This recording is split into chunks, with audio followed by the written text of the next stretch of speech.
खबर, एक बड़ी खबर मैं आपको बता दूं, इसी बीच आ रही है खार्किव से, जहां पर एक छात्र की मौत हो गई है। यह भारतीय छात्र बताया जा रहा है जिसकी मौत हुई है। खार्किव में एक छात्र की मौत की खबर इस वक्त मिल रही है, बड़ी खबर इस वक्त हम आपको बता दें। भारतीय छात्र खार्किव के अंदर उसकी मौत हो गई है, हमले में उसकी मौत हुई है। आपको बता दें विदेश मंत्रालय ने ट्वीट कर इसकी जानकारी दी। हमले में भारतीय छात्र की मौत की खबर आ रही है। खार्किव समझिए, खार्किव वो इलाका है जहां से चारों तरफ से जिसे रशियन आर्मी ने घेर लिया है और खार्किव के अंदर कब्जा भी कर लिया है। गोलाबारी के दौरान भारतीय छात्र की मौत हुई है। यह विदेश मंत्रालय की तरफ से जानकारी एक ट्वीट करके दी गई है। पुष्ट जानकारी यह है कि खार्किव में हमले के दौरान गोलाबारी में एक भारतीय छात्र चपेट में आया है जिसकी मौत हो गई है। बड़ी खबर हम इस वक्त आपको बता रहे हैं, क्योंकि जिस हादसे का मैं जिक्र कर रहा था, जिस डर का मैं जिक्र कर रहा था, वो डर आप देखिए यहां पर विदेश मंत्रालय के ट्वीट के बाद जानकारी ये सामने आ गई है कि खार्किव में एक छात्र की मौत हो गई है। बड़ी खबर इस वक्त भारत के लिहाज से एक बड़ी खबर। अजय जांड्याल मेरे सहयोगी मेरे साथ जुड़ गए। अजय, इस खबर पर क्या ज्यादा जानकारी है कि खार्किव में एक छात्र की मौत हुई, कैसे ये मौत हुई है? देखिए, एक दुखद खबर जो है इस वक्त यूक्रेन के खार्किव से आ रही है, जिसके मुताबिक जो है जिस चीज का डर जो है भारतीय सरकार और जो लोग हैं यहाँ, जो जिनके परिवारजन वहाँ थे, उनको सता रहा था। नवीन नामक एक स्टूडेंट जो कि 4th ईयर का स्टूडेंट था, वहाँ पे कर्नाटका का इसके लिए मतलब बताया जा रहा है। और वहाँ खार्किव में गोलीबारी के दौरान जो है नवीन की मौत हुई है। हालांकि आपको बता दूं कि विदेश मंत्रालय क्या उस वक्त परिस्थितियां थी नवीन के साथ, कुछ और लोग भी थे, क्योंकि लगभग 20 से 22 हजार इंडियन जो हैं वो यूक्रेन में पढ़ रहे थे, अलग अलग काम कर रहे थे। उन्हीं में से अपनी पहली मौत की ये जो खबर है वो कहीं ना कहीं परेशान करने वाली है परिवारजनों को भी, और देश के सरकार इसी चीज को लेकर चिंतित है। अब जो विदेश मंत्रालय है वो लगातार नवीन के परिवार से भी संपर्क करेंगे, उसके साथ साथ वहाँ पर क्या मौजूदा हालात हैं, कहाँ क्या जिस जगह पे ये हुआ है इंसिडेंट, वहाँ पे और कोई इंडियन बच्चे हैं, उनसे भी संपर्क करने की कोशिश जो है वो की जा रही है। लेकिन यहाँ पर मैं ये समझना चाहूंगा कि अभी तक क्या ये क्लियरेंस हो पाया है कि ये जो छात्र की जिसकी मौत हुई वो किन हालातों में हुई? विदेश मंत्रालय ने ये तो जानकारी दी कि इसकी मौत हुई है, क्या हालात थे? गोलाबारी वहां पर आ रही है कि ये भी खबर आ रही है कि गोलाबारी हो रही थी, उसी दौरान ये चपेट में आ गया? देखिए, हमने तो देखा कि दो दिनों से जो है वो रशियन फोर्सेस के जो अटैक्स हैं वो खासतौर पे जो है वो तेज हुए हैं खार्किव और कीव में। और जो पिछले 24 घंटों की बात करें तो लगातार रशियन फोर्सेस जो है वो भी वहां पर पहुंच रही हैं। दूसरी तरफ जब आमना सामना यूक्रेन की फोर्सेस का और रशियन ट्रूप्स का हो रहा है, उसकी बीच में क्रॉस फायरिंग में लगता है कि ये मौत हुई है। हालांकि इसकी औपचारिक पुष्टि अभी नहीं की गई है कि क्या ये यूक्रेन की जो है उसका निशाना बने हैं या फिर कहीं जो है रशियन फोर्सेस के की गोली का निशाना बने हैं, ये कहना मुश्किल होगा। मगर ये अभी तक पुष्टि सिर्फ हो पाई है कि एक इंडियन स्टूडेंट जो है उनकी मौत हुई है, और बाकी जो अन्य उनके साथ और साथी उनके होंगे यकीनन, क्योंकि लगातार पिछले 6 दिनों से जो है वो जंग के हालात वहाँ पर लोग झेल रहे हैं। और जम्मू कश्मीर के साथ साथ देश के अन्य हिस्सों के जो छात्र हैं वो वहाँ पे फंसे हुए हैं, जिनको निकालने के लिए सरकारें प्रयास कर रही हैं। अजय, खार्किव का जब हम जिक्र कर रहे हैं, क्योंकि सबसे बड़ी चिंता खार्किव और कीव के आसपास रह रहे बच्चों के लिए ही हमारी थी, और अब एक छात्र की मौत के बाद प्रेशर इस बात का बन जाता है कि अब वहां से जल्द बाकी बच्चों को बुलाइए। चाहे इसके लिए आपको जो आज, क्योंकि वायुसेना को कहा कि आप C-17 को लेकर जाइए, हमें चाहिए कि अब हम वहां से उन बच्चों को रेस्क्यू करें कैसे भी।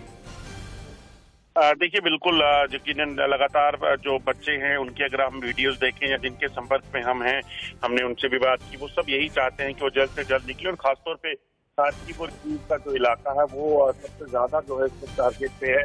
और जो भी सूचना मिल रही है ताजा, उसके मुताबिक आज खार्किव और कीव में जो है वो रशियन फोर्सेज एक बड़ा हमला भी करने वाली है। ऐसे में जो परिजन हैं जो यहाँ रहते हैं भारत में, या फिर सरकार जो वो खुद भी कहीं ना कहीं चिंतित है। मगर यकीनन कुछ बड़े कदम सरकार को उठाने होंगे, जैसे भी हो वहाँ पर फंसे हुए हजारों बच्चों को, हजारों लोगों को निकालना होगा, ताकि जल्द से जल्द जो यहाँ के लोग जो भारतीय नागरिक वहाँ पे हैं उनको बचाया जा सके। क्योंकि जब युद्ध के हालात होते हैं, किसकी गोली से कौन मरता है, कब कहाँ पे बम गिरेगा, कोई नहीं जानता। ऐसे में यकीनन चिंताएं उन परिवारों के लिए, उन लोगों के लिए जो इस वक्त वहाँ फंसे हुए हैं, वो उन्हीं की चिंता खासतौर पे एक मौत के बाद ज्यादा बढ़ गई है।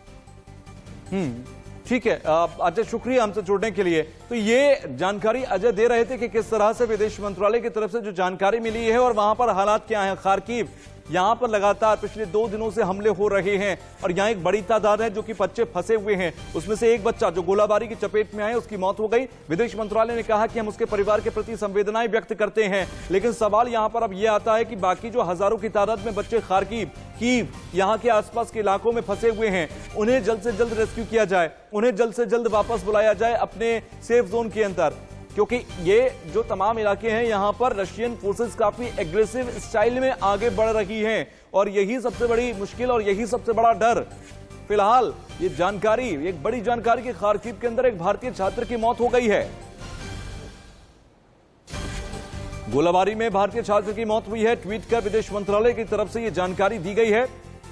परिवार के प्रति संवेदनाएं, यह भी विदेश मंत्रालय ने लिखा।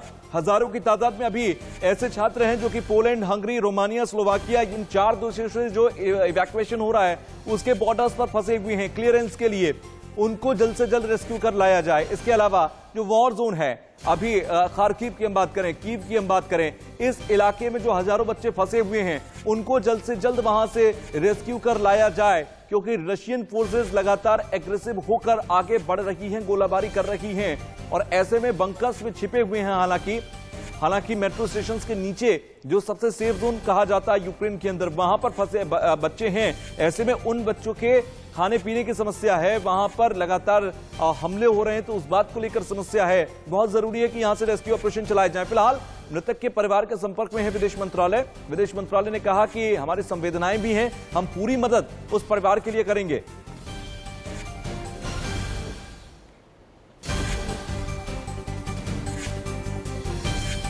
एक बड़ी खबर, एक बहुत बड़ी खबर ये हम आपको इस वक्त बता रहे हैं, यूक्रेन के खार्किव से आ रही है, जहां पर एक भारतीय छात्र की मौत हो गई है।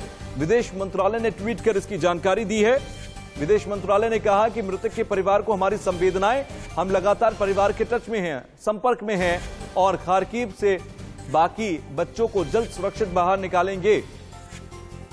लेकिन इसी बीच ये खबर पूरे देश को झकझोर देने वाली, पूरे देश को दुखी कर देने वाली यह है कि एक भारतीय छात्र की गोलाबारी की चपेट में आने की वजह से मौत हो गई है और काफी मुश्किल हालात वहां पर हैं।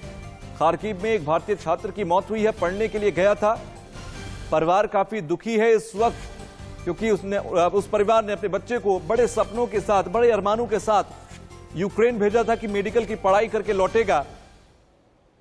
लेकिन अब जो तस्वीर सामने आई है, शायद वो दर्द, वो पीड़ा जो उस परिवार की है, उसे लफ्जों में, अल्फाजों में मैं ना कह पाऊं, लेकिन ये एक दुखों का पहाड़ उस परिवार पर टूटा जब ये जानकारी उस पर पहुंची, उन तक पहुंची कि विदेश मंत्रालय की तरफ से जानकारी पूरे देश को मिली कि वो छात्र गोलाबारी की चपेट में आया और उसकी मौत हो गई। तो एमईए प्रवक्ता हैं अरिंदम बागची, जो लगातार रशिया और यूक्रेन के बीच के जो हालात हैं उन पर लगातार जानकारियां दे रहे हैं। और अरिंदम बागची की तरफ से एक ट्वीट किया गया था कुछ देर पहले और अरिंदम बागची ने यह बताया है कि एक छात्र उसकी चपेट में आया, उस हमले की चपेट में आया जिसमें उसकी मौत हो गई।